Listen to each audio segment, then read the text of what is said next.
Welcome to the Pink Lady Posse podcast, where women over 50 take a fresh look at living, toss out tired stereotypes, and say a big heck yes to what's next.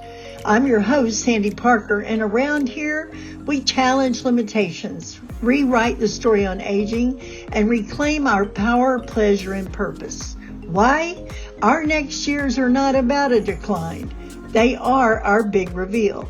Let's go. Everybody, I'm Sandy Parker Martinez with Pink Lady Posse, and I'm so happy to be with Gabriella. Is it Cote or Cote? It's Cody. It's Cody. Yeah, I thought so. It looks too French, you know. So I met her on a Zoom, and I'm on Zoom a lot, and I was just listening and listening, and I heard what she said, and I took a double take.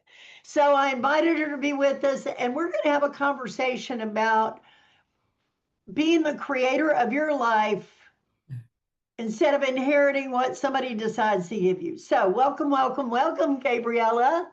Thank you. Thank you so much for having me. I feel very honored. Well, you're a witness of exactly the thing I'm talking about, which is at any moment, your creation of who you are is up to you. Absolutely. Right? We're not victims. We are creators or mini creators. And so tell me first a little bit about you. Like, what's your background and what matters to you before CrossFit? Oh, wow. Actually, what mattered to me before CrossFit was work. So I'm a Jersey girl, moved to Vegas in 2002, had the background of being many hats. I was a commercial electrician's apprentice. I was in the military for many years. I was got out as a staff sergeant and came to Vegas like, oh my gosh, what am I going to do? And went into weddings. So I was in the wedding planner for the Rio Chapels. Yep. And for Caesar's Palace, I was a catering manager over there and I did all the wedding receptions over there.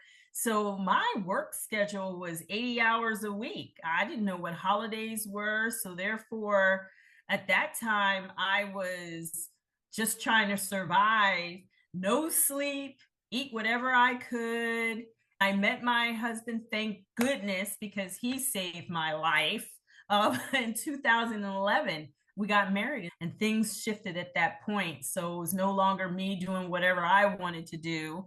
And I love the experience of working for Caesar's Palace. Is probably the best education I've ever had when it came to hospitality, but it probably was also the worst time because I really wasn't taking care of myself. So you get married, life changes. So now you have to sort of recreate an identity. Pretty You're much. not a wedding planner, you're now married. What was that like? It was really great. My husband is I married him for his brain, by the way. His name is Don. And he actually showed me that there's more to life than just work and making money. After a while, the money's just making you and you just work, work, work. If it wasn't for him showing me life balance and that there is such a thing, I would have never known it. And so it was quite a transition. I fought him a lot about no, I've got to get this done. No, I've got to get that done. So, but he always was my champion. He always had my best interest at heart and was a priority for him. And that helped me see a different side to things. And if I wanted to spend that time with him, I had to say, or to at least put up boundaries as far as work is concerned and say, no, not doing that today. I'm going to spend time with my spouse. And start taking care of myself because he wanted me to be around for a long time. I was like 200 pounds back then. Okay. Yeah. Before we get to the reinvention that's coming, which is amazing, I want to look for just a minute at what is it that happens to us when we maintain a way of doing things that really doesn't work, right? Like, are we sleepwalking? Are we on RoboCop? What happens when you year after year work, work, work? Like, how is it that doesn't occur to us at that time? What do you think about that? we're zombies then. We're just on that, like, I could just see the people getting off the train and they're just don't even have to look up. They just go to wherever their destination. You're not even looking around. I, has anybody drove in their car to a destination, have no idea how they got there? It happens to us on a daily basis. And that's where I was. It was just get up, work, repeat, the whole thing, not even sleep. I can't even put sleep in there. And you just get on that same thing of doing it. If nothing happens in your life to knock you off that track, you just keep repeating the same thing. And everyone else is doing it as well around you. So you think it's just the norm. In fact, is to you or to myself at that time, it would not be the norm if I wasn't doing that. If I wasn't on that, the conveyor in the airports where you just stand on it and it just takes you wherever you need to go and you don't have to think about anything. Yeah, well, that's one of the things I'm looking at in terms of Pink Lady Posse, in terms of my life, the difference I want to make. I want to be a wake-up call. And I mentioned to you earlier this, I said this out loud and it shocked me. It was the sentence, I feel like I'm backstage in a life I used to star in. Mm-hmm. Like, how did I get here? I'm just going through the motions, and it didn't occur to me until I said that sentence. Mm-hmm. Okay, sister, wake up, sleeper. I got to break out of this monotony of dullness and sameness. And so, actually, that is a big move. So, Absolutely. and even talking to you right now, I'm experiencing this feeling where, okay, sister, you sit in this chair all day on Zoom. Any minute you could decide to be healthier, right? Just your presence is reminding me at any moment I could be healthier. I could choose to be healthier. But if I'm not, now I'm curious why not. So I want to ask you about your aha moment when you decided I want to be healthier.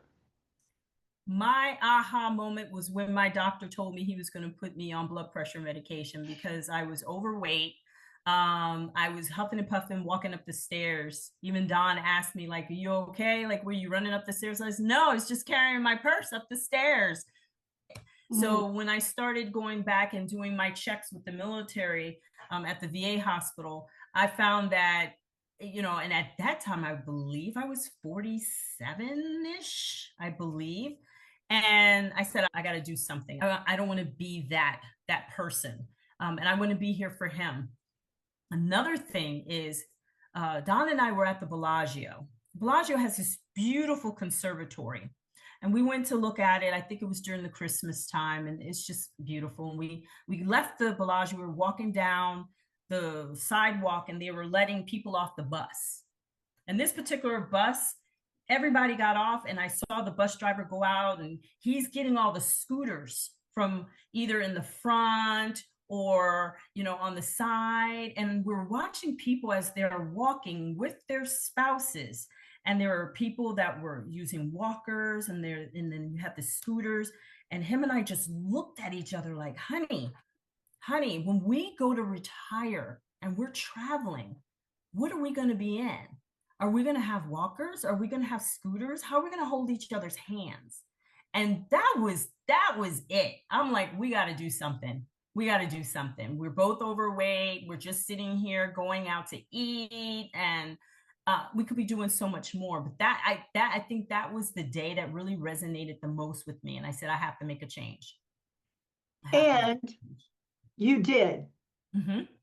Yes. So now tell me the next steps, because you didn't go from where you were to ultimate health in one move. No, it was a process. So the first and foremost is I wanted to learn everything that I knew in my head that, yeah, I needed to be more active. I was already running a little bit, but it wasn't that much. And I said, well, first things first is probably nutrition for me. So I said to him, I said, this is what I'm going to do. And it's going to be crazy, honey. I'm going to become a personal trainer.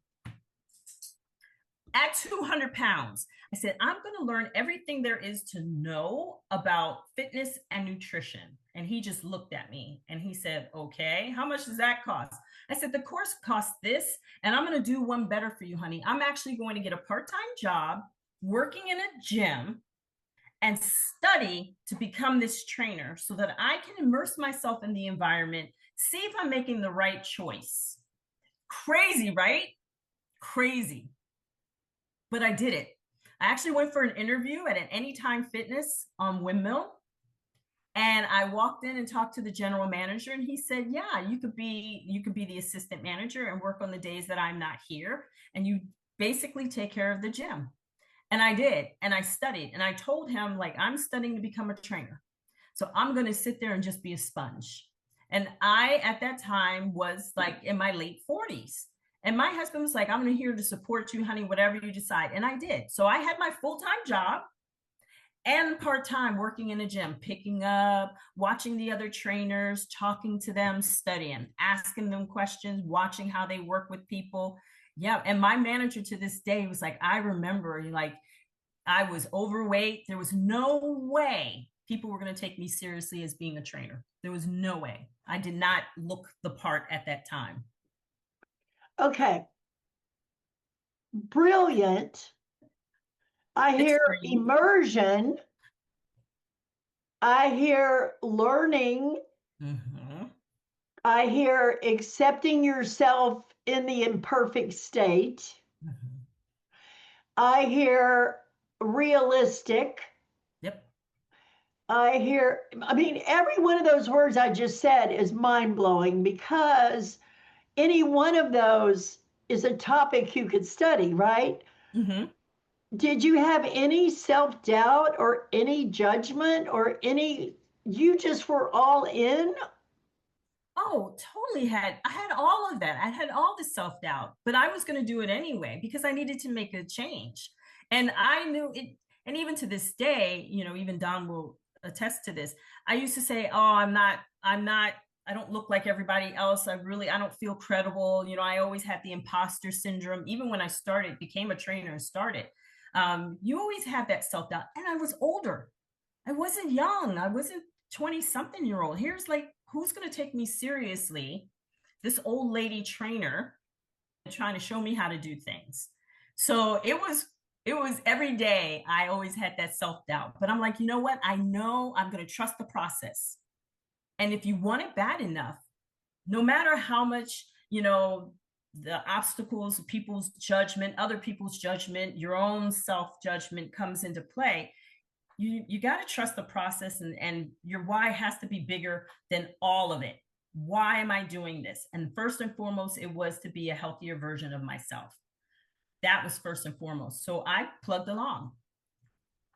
Okay. And now I'm getting my own wake-up call. I'm like, oh man. So along the way, you become a trainer. Mm-hmm. And then what happened with CrossFit? So along the way, our daughter comes to visit us from Iceland. I was stationed in Iceland. I have two beautiful children from my ex Icelandic husband, and she came to visit me. And we have a great time. She's here. We're celebrating her birthday and everything like that. And she says, Mom, have you ever heard of this CrossFit thing? And I said, what's that? What are you talking about? So we look it up. She says, this is the biggest rage in Iceland. So this is back in 2016. And I said, that's nice, Erica. I like working out in the gym, and that's too much. It looks too extreme for me. She says, oh, okay. So Erica leaves, goes back to Iceland, and I'm like in my head looking at this CrossFit thing, and I go to Groupon, and they have a Groupon for CrossFit for a foundations class. And I said, I'm going to take it. I'm going to find out what this CrossFit thing. Had no idea. It just looked like boot camp to me. You are so brave. I'm like, it does look like boot camp. Hey, by the way, thank you for your service. Thank You you. know, and it does sound like boot camp. My husband thought I was crazy. I'm like, honey, it's $25. I could go to class 4 times. It's so cheap. Let me just try to find out all there is about it. And I go. And it was so hard, but I was in foundations class. So it is the very basic movements of CrossFit. Like, what So is that? you're What would be the so foundation? so foundation movements is how to do a squat, how to do even from the basics of doing a proper push-up and working with a barbell. And oh my gosh, we have so many different movements in it, from doing deadlifts and just being mobile. So at the beginning, it kind of slows you down because you have to get into certain movements. You have to learn how to use a barbell. So it's the basics of CrossFit, and every CrossFit box does this and teaches you. But I became a junkie. I wanted more. I'm like, this can't be all it. I want to get in with the big boys. I want to work with the rest of the class. I don't want to be in this class anymore. so once my Groupon was done, I found a CrossFit box that was within walking distance of my apartment at the time. And the rest is history. I started CrossFit that year later at 48. 48 years old, I started CrossFit. And yeah, it's it's my therapy. I'm stunned. I'm like, okay, so all I know of CrossFit is those pictures where people are standing on the ground and then they hop up to something that looks 6 feet tall and they can do it. I'm like, Yep. okay, so I need to gather myself because I'm so astounded with you that I'm like, I want to ask good questions. Okay. Like, how many other women your age are in CrossFit? So let me tell you, and I find CrossFit inspires me each and every day, because one thing about CrossFit, there's no such thing as age. There's no such thing as gender. We show up no matter if you're a man, woman, 20, 16, 71. We're all going to do the workout and we're going to do it together. And we're going to make some different modifications based on not your age, but based on, hey, what's your capacity? Are you a beginner? Are you an elite athlete? Are you have suffering from some injuries? What are your concerns? Well, what humbled me was just recently, even though I've been doing this for years, the CrossFit Games was going on. It's a huge competition that we have once a year that CrossFit does. And they happen to have the 71-year-olds, women competing. And men, I watch the men as well. And I'm watching them and they do this little video showing them running a 5K. They show them doing lifting.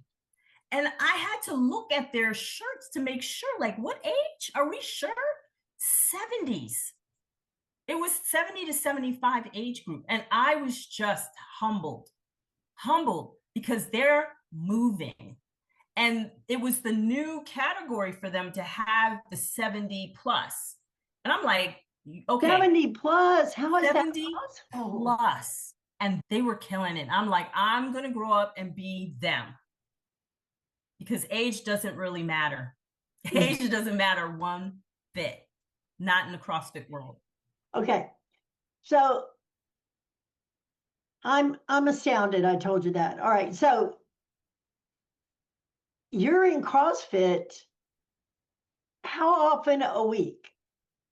I can go anywhere depending on my schedule, because I coach CrossFit 4 days a week. Tell me the story. I want to know.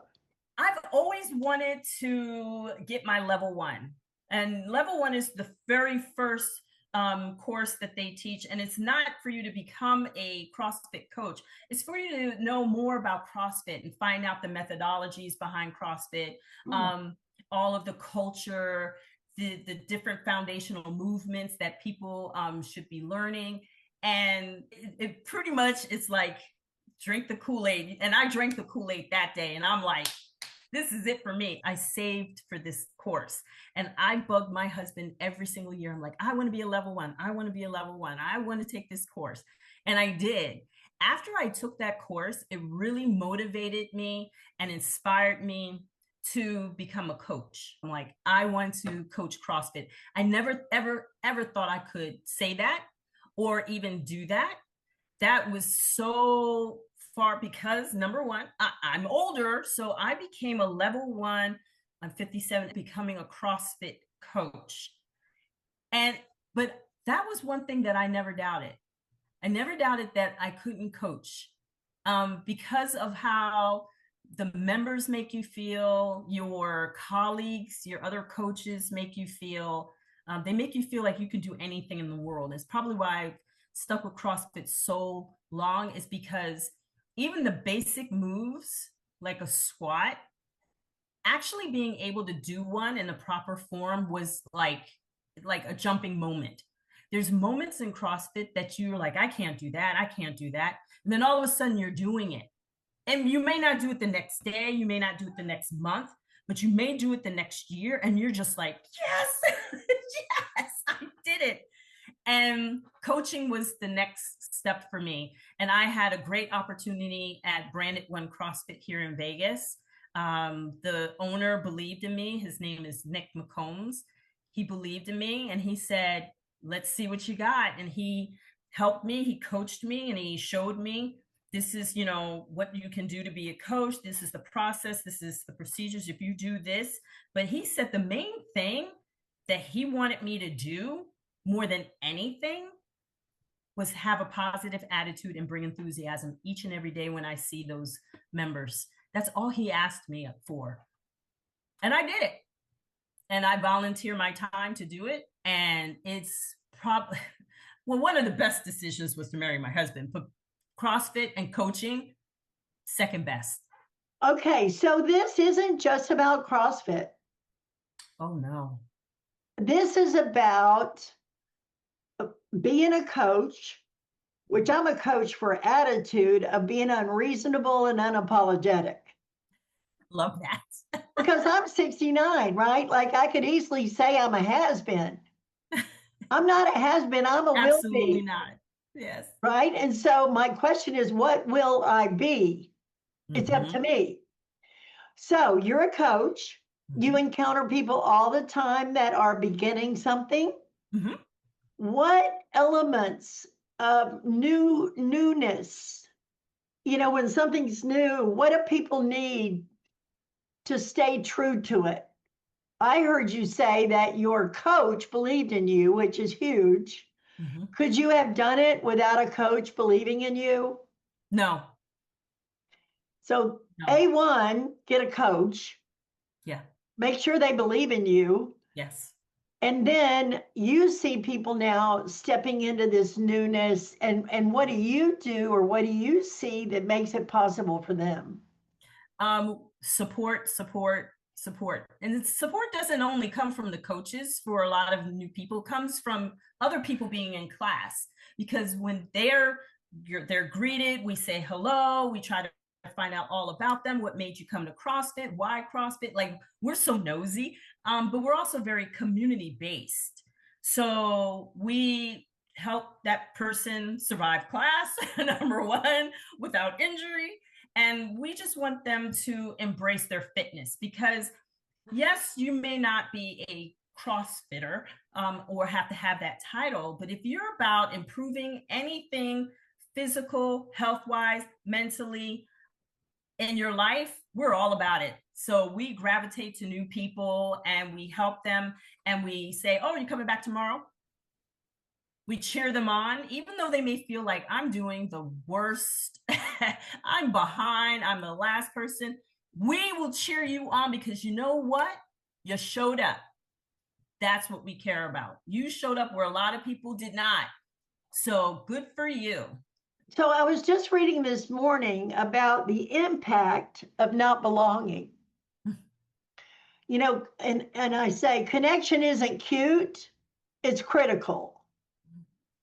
Because isolation and withdrawal has such devastating effects on our health and our mindset and our will to do more and our belief even in our smallest self, much less that bigger self. And I love what you're saying about the pull of community, the pull of are we going to see tomorrow? Mhm. I mean, who wants to leave that and not come back? Exactly. Exactly. And then, so someone starts something new. There's Mhm. community. There's the pull to believe in you. Mhm. Then comes, I would think, an arc of keep going, Mhm. right? Like you see those stages, right, where they're new and then they're going, and then there's a stage of, am I doing this? Am I going to keep doing this? Mhm. Tell me about that. Tell me about what you see as a coach. The main thing of CrossFit and why it has become so popular and has been around for so many years is CrossFit's measurable. So you always see your progress. You may feel like you're not making progress, but then all of a sudden we remeasure you in a particular workout, whether it's a benchmark or a hero, where you might have been slower the last time, and then all of a sudden you're a lot faster. Or you might have lifted maybe 20 pounds in your deadlift or something like that. Next thing you're lifting heavier. And you're just like, oh my goodness, I'm making progress because we do this almost every single day. There's never the same workout, never the same workout. So we are testing you almost every single time, and everything can be measured. We keep all of our measurements with our apps, and your coaches, the coaches can see, the members can see, like, man, you really nailed that. That's fantastic. How did you learn how to do that? And people are starting to ask you, and you just show up, and everybody's like, you get your fist bump at the end of class because you made it. The coaches will always tweak you a little bit just to get you to where you need to be so you can see for yourself how great and amazing that you're becoming. And the word you used, was it trackable? Scale, yeah, like measurable. Measurable. Mhm. I think that's interesting because if you don't have a way to measure, Right. you don't know. Exactly. I was talking to a lady yesterday who was a Mary Kay leader for 30 years. And now what she does is she provides support for women with trackable results weekly Mhm. and celebration of wins. Absolutely. But if you get in that, it's like going in a pool and you start it in the shallow and you start getting into the deep and you go, it's sort of a nebulous, where am I if you're not tracking anything? Because Mhm. you don't even really know. It's So true. you measure results, you tweak it, Mhm. you don't become perfect in a minute. Nope. You're surrounded by people who are watching you, watching your progress, reminding you of your progress, probably. How big is that?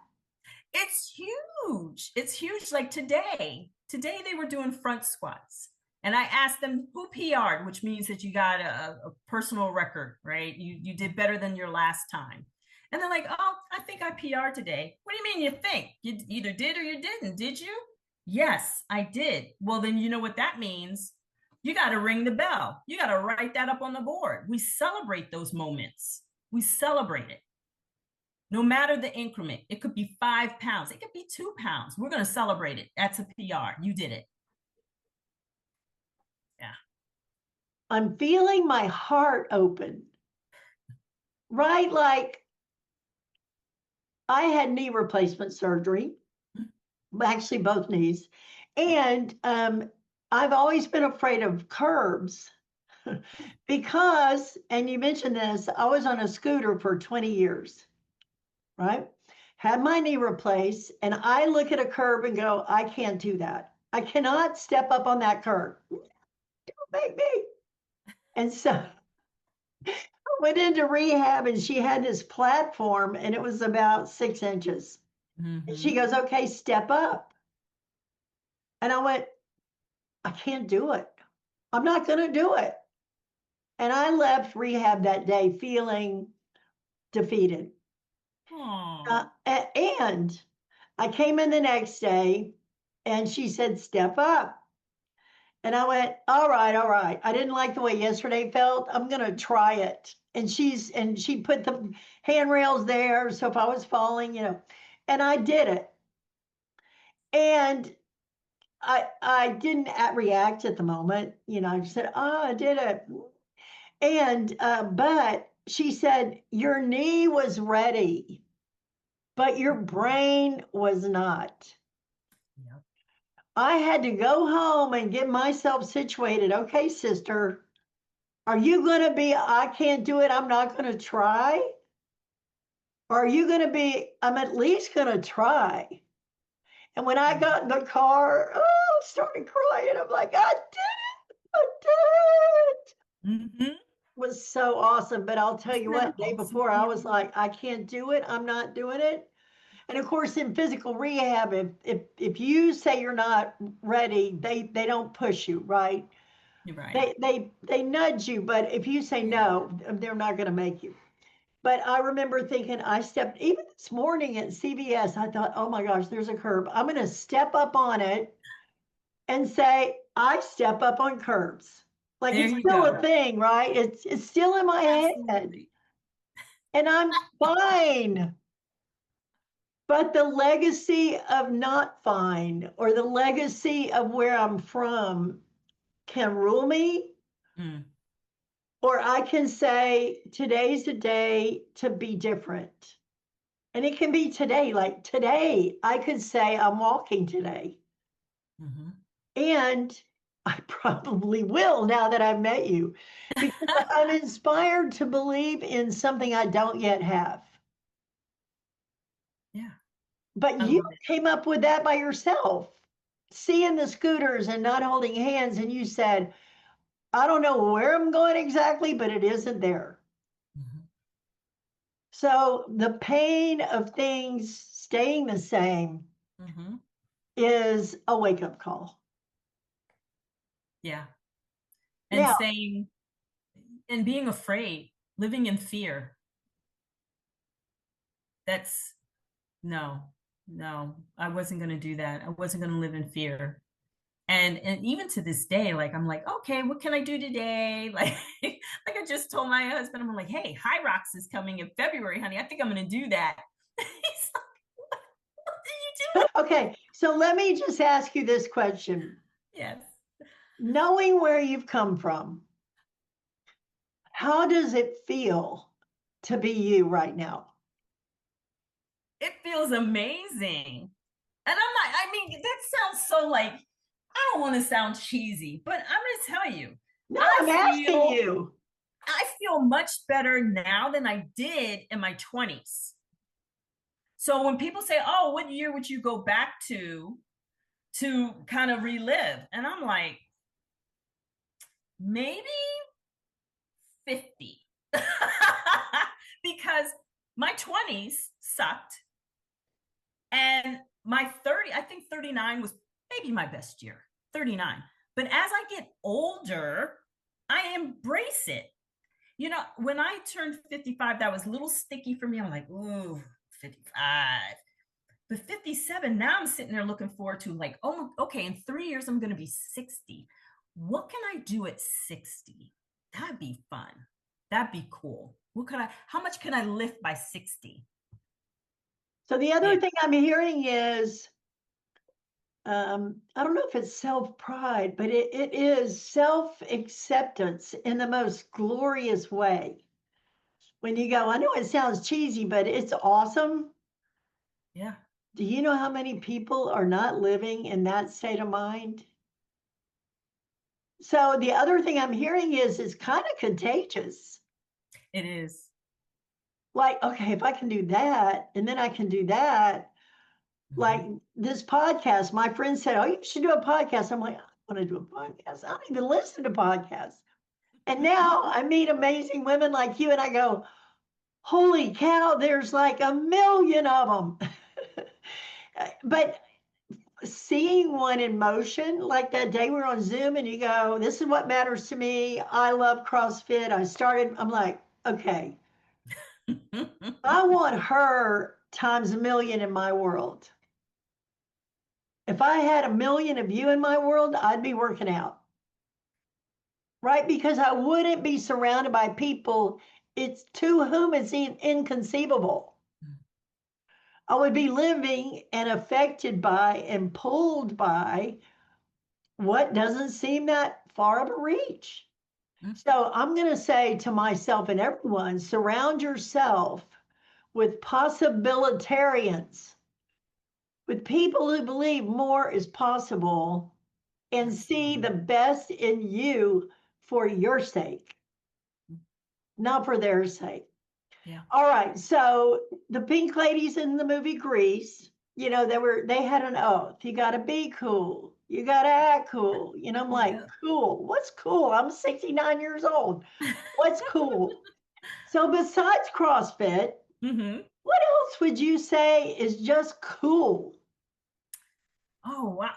Being authentic.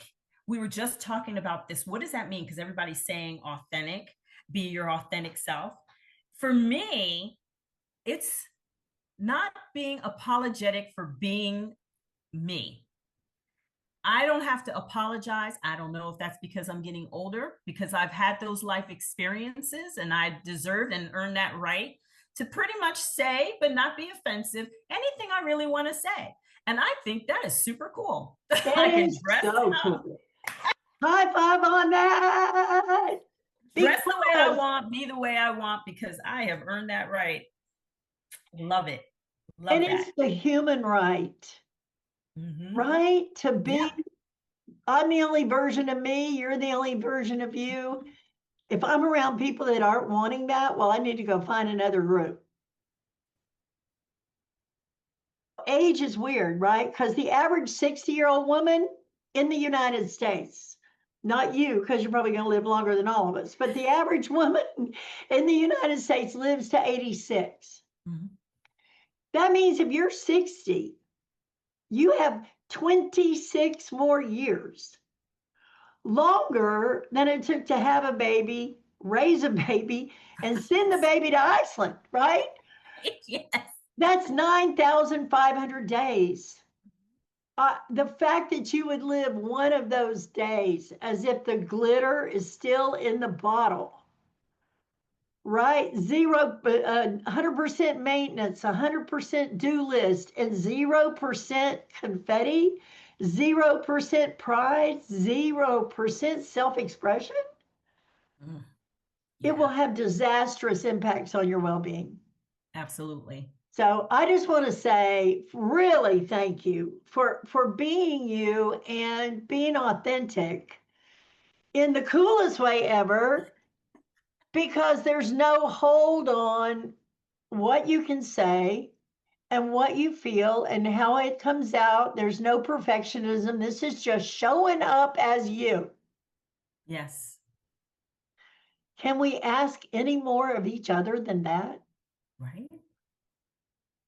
That is awesome. Well, I can't wait to do all my study notes from this one. And I want to say, I'm going to make a declaration. I'm going to walk today. You're going to walk today? My husband works out an hour every day, 30 years military. He wouldn't go a day without it. And some days he'll go, do you ever think about walking with me? I'm like, no, not really. But just because I'm not thinking about it doesn't mean it isn't what's next for me. That goes back to sleepwalking and just staying zombied out. Yep. So if I can possibly be in a conversation with you and not be motivated to go walk, I would have to be a zombie. And so, you can do it. Yeah. So if I'm going to say, hey, women, wake up and smell the coffee and get on with it, how can I say that if I don't do that myself? So I'm going to follow up with you to see if you got your walk. The best part is holding his hand throughout the whole time. So I'm going to ask you about it. Okay, you got a deal. Well, everybody, thanks for joining us today. And golly, golly, golly, go live your life. Yes. Thank you so much. Thank you. Thank you. I'm honored. Thanks for tuning in to Pink Lady Posse Podcast, where women go from what now to what's next. Come join us at pinkladyposse.com, where we share community, resources, and tools to support your next beautiful chapter. With love, light, and a little lipstick. See you next time.